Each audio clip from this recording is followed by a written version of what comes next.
ओम शांति। आज का विषय है मैं आत्मा बेपरवाह बादशाह हूँ। प्यारे बाबा ने हम बच्चों को ये बहुत ही प्यारा मेडल दिया है, बहुत सुंदर टाइटल दिया है। ये हमारा स्वमान है। तो क्या हम इस स्वमान की स्मृति से जीवन की यात्रा में चलते हैं? ये हम आज चिंतन करेंगे, आज एनालाइज करेंगे, क्योंकि बाबा तो ये देख रहे हैं कि बच्चे इस बात में बहुत ज़्यादा फेल हैं। उन्हें बड़ी फ़िक्र रहती है। बाप कहते हैं बच्चे मुझे अपने बोझ दे दो, लेकिन बच्चे अपनी चिंताएं, अपने बोझ को बाप को नहीं देते हैं। तो क्यों नहीं देते हैं और क्या करना चाहिए, इस पर हम कुछ चिंतन करते हैं। सबसे पहले तो हम देखते हैं कि बेपरवाही का मीनिंग क्या है। दुनिया में जो मीनिंग है वो तो बिल्कुल ही उल्टा है।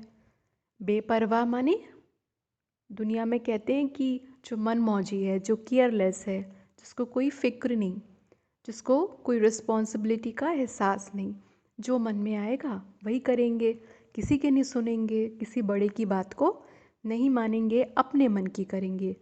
लेकिन बाबा समझाते हैं बेपरवाह माने बेफिक्री, बेफिक्र बादशाह बनना। यानी कोई भी कार्य हम करते हैं, चाहे वो छोटा हो चाहे कितना भी बड़ा कार्य हो, उस कार्य को जब हम कर रहे हैं तब हमारे मन की स्थिति बेफिक्री की हो, बेपरवाही की हो। वो कैसे रहेगी? यानी हमारी बुद्धि हल्की रहे, हम हल्कापन और निश्चिंत स्थिति का अनुभव करते हुए उस कार्य को संपन्न करें। ये बहुत इम्पोर्टेंट है। दुनिया में भी हम देखते हैं कि कितने लोग हैं जो हमें आर्ट ऑफ लिविंग सिखाते हैं, जीवन जीने की कला। कितनी पुस्तकें इस पर छपती हैं, कितने लेक्चर्स इस पर हमको मिलते हैं मोटिवेशनल स्पीकर्स के। लेकिन स्वयं परमात्मा ने हम बच्चों को जीवन जीने की कला सिखाई है, सिखा रहे हैं अपने बच्चों को कि कैसे जीना है, बेफिक्री के साथ जीना है, निश्चिंत स्थिति के साथ जीना है। क्योंकि सब कुछ करते भी अगर हमारी स्थिति में हल्कापन नहीं है, निश्चिंत स्थिति नहीं है, तो ये कोई जीवन जीना हुआ? तो जीवन जीने का मज़ा ही नहीं आएगा। फिर ये तो कोई आर्ट ऑफ लिविंग हुई नहीं, फिर तो सब कुछ व्यर्थ है। तो जीवन का आनंद पाने के लिए, खुश रहने के लिए हमारी स्थिति बहुत ज़्यादा मैटर करती है। तो इस पे कुछ चिंतन करते हैं। जैसे बाबा समझाते हैं, कोई भी लौकिक कार्य है, भले ही आपके घर में, या अलौकिक कोई ईश्वरीय सेवा है, कितनी भी बड़ी है, कोई प्रोग्राम है, तो मन की स्थिति हल्की और निश्चिंत वाली होनी चाहिए। बुद्धि पर कोई बोझ नहीं होना चाहिए, तो फुल मार्क्स मिलते हैं। नहीं तो कार्य आपका कितना भी अच्छा संपन्न हुआ, मार्क्स तो उसका भी मिलेगा, लेकिन ज़्यादा अच्छा मार्क्स नहीं मिलेगा, मतलब फुल मार्क्स आपको नहीं मिलेगा। इसलिए स्थिति नंबर 1 पर हमारी प्राथमिकता होनी चाहिए, क्योंकि फिर इतना महत्व तो नहीं रहा ना। कोई भी सेवा करते हैं, कोई प्रोग्राम करते हैं, घर पर कुछ करते हैं, अगर मन की स्थिति में हलचल आ जाती है, बोझ का अनुभव होता है, भारीपन का अनुभव होता है, तो जैसे समझो सब कुछ करते भी हमारा बहुत ज़्यादा मार्क्स कट हो जाता है। तो ये तो हम नहीं चाहते ना। तो इसके लिए हमें क्या ध्यान रखना चाहिए? बाबा समझाते हैं कि बच्चे देखो, मैंने तुमको ताज भी दिए हैं और तख्त भी दिए हैं, तो क्या तुमको इनकी स्मृति रहती है? जैसे सबसे बड़े से बड़ा जो ताज है वो क्या है हम बच्चों के लिए? Double light. मैं डबल लाइट आत्मा हूँ, यानी हल्का रहने की स्थिति, प्रकाश, प्रकाश की स्थिति, मैं आत्मा हूँ, है ना। और जब मैंने सब कुछ बाबा को दे दिया, तो कोई भी कार्य है तो जिम्मेवारी किसकी है? बाबा की है। तो ये हो गया डबल लाइट। ये कब रह सकेंगे? जब हम बाबा को ठीक से वो दे सकेंगे। बस यही है जिस पॉइंट पर हम बच्चे फेल हो जाते हैं। फिर तख्त है, तो तख्त कौन सा है? बाबा के दिल का तख्त है जो बाबा ने हम बच्चों को दिया है, तो उसकी क्या निशानी होगी? बाबा के दिल तख्त पर बैठने वाले बच्चों की निशानी दो बातों से पता लगा सकते हैं। एक तो ये कि उनको अपनी विजय का, निश्चित विजय का एक नशा रहेगा हमेशा। उन्हें ये अंदर से महसूस होगा कि मेरी विजय निश्चित है, और उनको सदा ही रूहानी नशा रहेगा जो उनके हर बोल, कर्म में, चलन में स्पष्ट दिखाई देगा। तो इस तरह से हम अपनी चेकिंग कर सकते हैं। तो अब मेन पॉइंट पर हम आते हैं कि बाबा को हम जब कोई भी कार्य देते हैं, जब हम उनको बताते हैं, अर्पण करते हैं अपना कोई भी संकल्प, कोई भी कार्य कि बाबा ये कार्य है, आपका कार्य है, करवाने वाले भी आप ही हो, करते भी आप खुद ही हो, हम बच्चे तो केवल आपका इंस्ट्रूमेंट है। तो इसके बावजूद भी बुद्धि हल्की क्यों नहीं रहती? भारीपन क्यों आ जाता है? निश्चिंत स्थिति हमारी क्यों नहीं रहती है? इसके पीछे दो बातें हैं, एक है निश्चय और दूसरा है समर्पण। इन दोनों में पहले आता है निश्चय, यानी भरोसा, क्योंकि उसी के ही प्रपोर्शन में समर्पण होगा। समर्पण भी कैसा चाहिए? मन और बुद्धि का समर्पण। जैसे एक छोटा सा एग्जाम्पल है कि एक छोटा बच्चा है, वो किसी काम में उलझ गया है, चिंतित है, तो उसके फादर आते हैं और उससे कहते हैं कि बच्चे तुम क्यों परेशान हो? तो वो प्रॉब्लम बताता है। अब वो कह रहे हैं कि मैं ये काम कर दूंगा, तुम रिलैक्स रहो, इसकी चिंता मत करो। तो छोटा बच्चा होगा ना, तो तुरंत मान लेगा और अपना जो भी वो कार्य कर रहा था, खेल रहा था, वो खेलने लगेगा। लेकिन बच्चा बड़ा होगा तो क्या कहेगा? अपनी बुद्धि चलाएगा। वो सोचेगा कि ज़रूरी थोड़ा है, पापा कह रहे हैं, हो सकता है उनसे भी कुछ गलती हो जा, सकता है वो भी ये काम नहीं समझ सके, ये बड़ा डिफ़िकल्ट है। तो वो बड़ा है इसलिए उसने अपनी बुद्धि चलाना शुरू कर दिया। तो बाबा समझाते हैं ना कि बच्चे छोटे बन जाओ। तो इसके लिए सबसे पहला पार्ट ये सीखना है कि हम छोटे बन जाएं। कैसे बनना है छोटे? मन बुद्धि के समर्पण से। तो निश्चय और समर्पण, इसी का जो परसेंटेज है, उसी वजह से हम बच्चे नंबरवार बेफिक्र बादशाह, बेपरवाह बादशाह बन पाते हैं। तो इसको हमें करेक्ट करना है, इसका करेक्शन हमें करना है। हमें पता लगाना है कि कहाँ पर हम कौन सी भूल कर रहे हैं। उसको अगर हम सुधार लेंगे तो हमारा पुरुषार्थ अच्छा हो जाएगा। तो निश्चय, कितना निश्चय है परमात्मा पे? मन और बुद्धि का संपूर्ण निश्चय, संपूर्ण भरोसा। उस भरोसे में कमी होती है, ये बहुत इम्पोर्टेंट है। तो इसको चेक करना बहुत ज़रूरी है, क्योंकि कमी नहीं है तो हम अपनी बुद्धि फिर क्यों चला रहे हैं?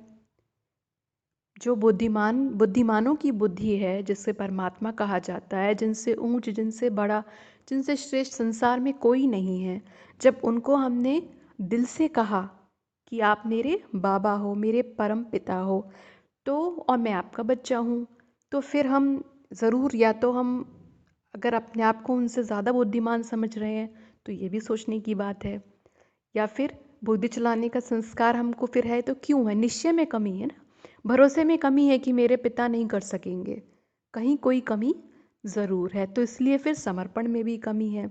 हर कार्य को समर्पित कर देना, जो भी कार्य दिया है वो बाबा का कार्य है, तो बाबा की जिम्मेवारी है। तो फिर जो उसका रिजल्ट है उससे हम चिपके हुए नहीं रहेंगे। रिजल्ट से भी हम अटैच हो जाते हैं ना। चिंता क्यों होती है कि हाय पता नहीं सही होगा कि नहीं होगा, कुछ गलत नहीं हो जाए, बहुत बड़े लोग आने वाले हैं, बहुत मेहमान आने वाले हैं, इम्प्रेशन ख़राब ना पड़ जाए, कुछ गलती ना हो जाए, कुछ ये ना हो जाए। तो हमें एक सीमा तक हमें ये भी समझना चाहिए कि हम सभी चीज़ों को कंट्रोल नहीं कर सकते हैं। तो और बाकी सभी चीज़ों की सफलता का जो आधार है वो हमारी स्थिति है। अगर हमारे भाव श्रेष्ठ हैं, अगर हमारी स्थिति निश्चिंत है, हल्की है, तो प्रसन्न चित्त हैं, तो जो परिणाम निकलेगा वो सर्वश्रेष्ठ निकलना ही है, ऐसा हो ही नहीं सकता है। तो बात घूम फिर के वहीं आती है कि हम अपने निश्चय को टटोलें, उसका हम इवैल्यूएशन करें कि क्या हमें अपने परमात्मा बाप पर, शिव बाबा पर भरोसा नहीं है? क्यों नहीं है? ये हमें फिर पूछना पड़ेगा खुद से, क्योंकि वो ऊंच से ऊंच जो परमात्मा है, जिसको बुद्धिमानों की बुद्धि कहा जाता है, वो तो किसी की भी बुद्धि को यूज़ करके अपना कार्य करवा सकते हैं।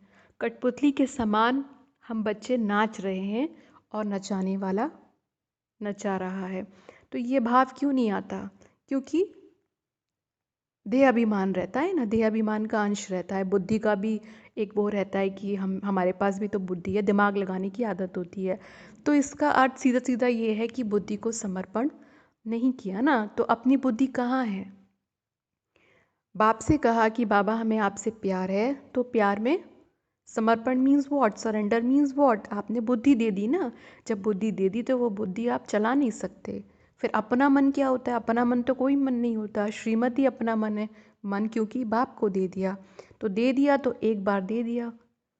तो फिर ये इवैल्यूएट करने की बात है। मन बुद्धि पूरी देते नहीं है, इसलिए हम संकल्प चलाते हैं, इसलिए फिर बुद्धि को भी चलाते हैं। हमें लगता है अभिमान, देह अभिमान आता है ना। तो क्यों आता है? क्योंकि देह भी नहीं दी है बाबा को।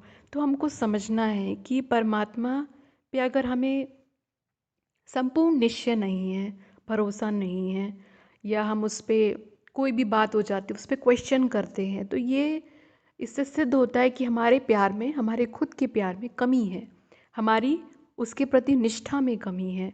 तो ये क्या है फिर? माने परमात्मा पर प्रश्न उठाना। एक होता है कि जैसे बाबा कहते हैं ना कि हम छोटी मोटी बातचीत, मतलब कोई बात हम बाबा से कह रहे हैं कि बाबा ऐसे नहीं वैसे नहीं, वो ठीक है। जैसे बाबा कहते हैं ना, उलहना उलहना देना। लेकिन प्रश्न उठाना, परमात्मा पर संदेह करना, ये क्या है? यानी ये हमारे खुद के प्यार, खुद के समर्पण, खुद की निष्ठा की कमी है। तो इसलिए हम बेफिक्र नहीं रह पाते, बेपरवाह बादशाह नहीं रह पाते। हम अपने ब्रह्मा बाबा को देखें, उनसे ज़्यादा काम था किसी के पास? उनसे ज़्यादा झमेले थे किसी के पास? और उनके पास सोचो कितने प्रश्न होते होंगे। हम तो उनके जीवन से अपने प्रश्नों के उत्तर ढूंढ सकते हैं, पर वो कैसे ढूंढते थे?